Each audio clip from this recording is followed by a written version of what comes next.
We have a lesson that we might give a lot of thought to these days.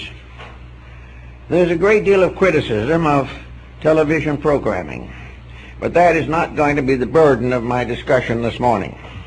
I have something else that seems to me to be infinitely more important, and that is that man is no longer simply a biped without feathers, as Diogenes likened him. Man is a thinking creature. He should not be brought up by a trainer like a dog. He should not be taught only to obey. He should not be fed because he obeys.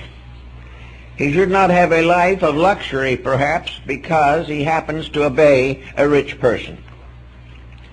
The actual problem is that the human being has a mind that was given to him to think with. It was an active organ to do something.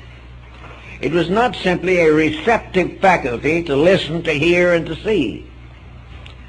Most people in various fields of activity never participate in those practices and policies which stretch the mental power and make it do things that we want it to do. In the modern world, we train the mind by education to give us a profession or a trade or a craft or membership in a union or whatever it may be. We listen to the instruction, we get the job, we stay with the job, and in all this procedure we have done very little thinking. We have followed policy, we have obeyed rules, we have done what the boss told us to, and we may have taken a few special courses in computerization or something of that nature. But the real creative faculties of the mind have not been used at all. So at the end of one of these harrowing days, in which most of the harrow has now been eliminated, we go home, sit down in front of the television, and perhaps spend anywhere from 2 to 6 hours watching what? We're not watching anything that was going to make us really think a good deal. If it's an educational program, it will be turned off very quickly. We watch sports. We listen to the news, which is usually highly influenced politically. We go through a few horror dramas, westerns, a few very poor humor programs, and then settle down to the great run of family epics, in which we learn nothing, but may choose 1 or 2 characters to pull for because they seem to create sympathy, and 1 or 2 whom we love to hate because we don't like them. Now, this constitutes a big intellectual experience. And by the time we have finished with that, we're so exhausted we fall into bed. In the daytime, we have all kinds of domestic programs which may or may not bear upon any factual situation. We may have a few instructive ones on non-commercial programming. But we listen, we watch, and then just go out and get a cold beer or something of this nature. Nothing happens upstairs in ourselves. Nothing is being developed as a factor in the growth of our own thinking. We are not thinking, actually, and if we are thinking, we are not doing anything about it because most of the thoughts are non-factual. So here we go all through an entire lifetime, surrounded by all types of information, which we accept only through the eyes and ears. And when the time comes, we do very little to solve our own problems. A person whose mind is being used every day to find new values, accomplish new works, do new things that have not been done, improve the quality of living, solve the personal problems of his life. These are the things that help to exercise the mind. But to drift along from work to television to bed and then up and again the next day is not doing anything to make people.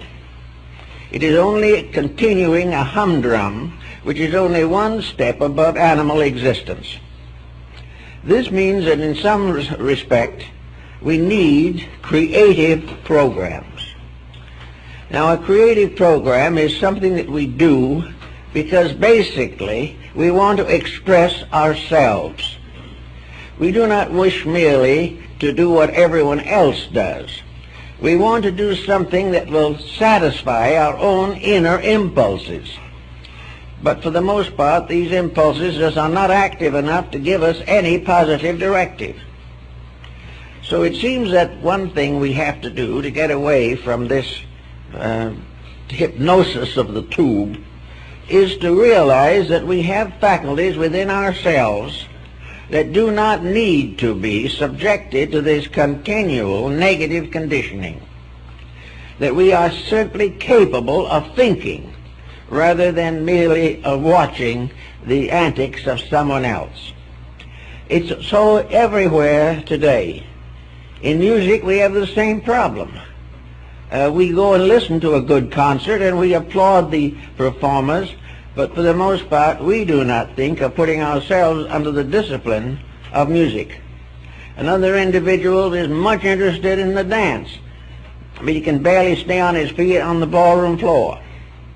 We see people that are interested in all kinds of crafts. They collect them, but they don't create them. Now something has to happen to change our way of life from admiring the creations of others to the development of creative capacity in ourselves. So if we want to really have a great history, we can study our own inner lives. If we want a great theater, we can be both the audience and the cast. If we want any of the inner understandings which make for philosophy, mysticism, and so forth, they're all available inside of ourselves. The only thing we've got to do is bring it out. And we bring it out by dedication, gaining strength in the inner life just as the athlete gains it by daily discipline. By the proper mental, emotional disciplines, we can become healthy individuals in terms of our minds, our emotions, our hearts, and our jobs. These are the things we've got to work for. And if it means that we must do it, we can, with one quick twist to the wrist, get rid of most of the corruptions of society and face the fact that these are imaginary corruptions. We've got plenty of real ones.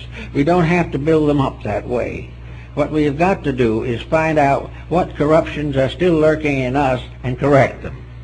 And as soon as we correct the mistakes in ourselves, we begin to see better values in other people, because we see in others usually what we are ourselves focused upon. So don't let the great big bad tube get you. Be very careful about it, and when uncertain, turn it off. And you'll find that if you turn it off to do something interesting, beautiful, or wonderful, you will never miss it again. You cannot turn it off successfully, however, until there is something you want to be or something you want to do right then and there that is more important than the tube. If you think it out that way, I think it'll work out all right in the end.